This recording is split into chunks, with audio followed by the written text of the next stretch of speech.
the relationship between the organism and the environment is transactional. The environment grows the organism, and in turn the organism creates the environment. The organism turns the sun into light, but it requires there to be an environment containing a sun for there to be an organism at all. And the answer to it is simply they're all one process. It isn't that organisms by chance came into this world. Put it rather that this world is the sort of environment which grows organisms. It was that way from the beginning. Just in the same way, the organisms may in time have arrived in the scene or out of the scene later than the beginning of the scene. But from the moment it went bang in the beginning, that's the way it started. Organisms like us sitting here, were involved in it. You see, look here, let's take the propagation of an electric current.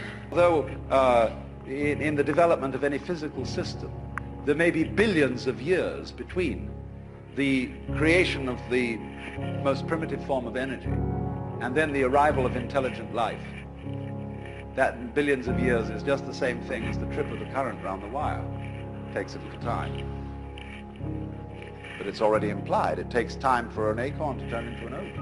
But the oak is already implied in the acorn. So in any lump of rock floating about in space, there is implicit human intelligence. Sometime, somehow, somewhere. They all go together.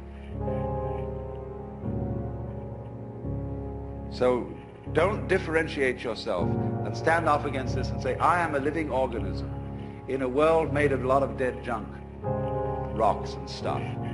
It all goes together. Those rocks are just as much you as your fingernails. You need rocks. What are you going to stand on? Our common sense has been rigged, you see, so that we feel strangers and aliens in this world. And this is terribly plausible,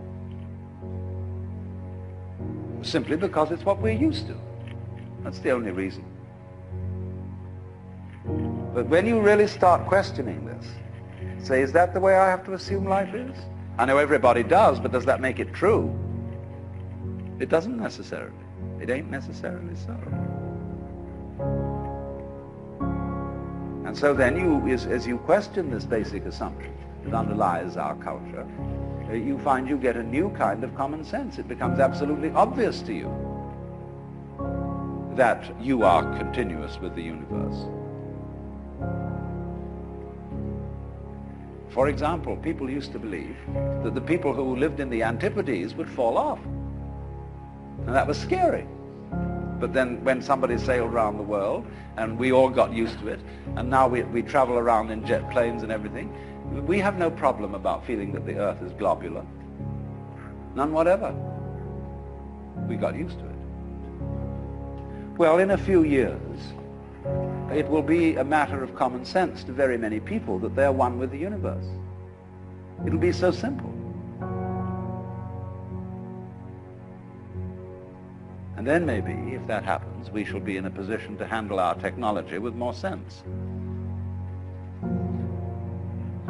With love instead of with hate for our environment.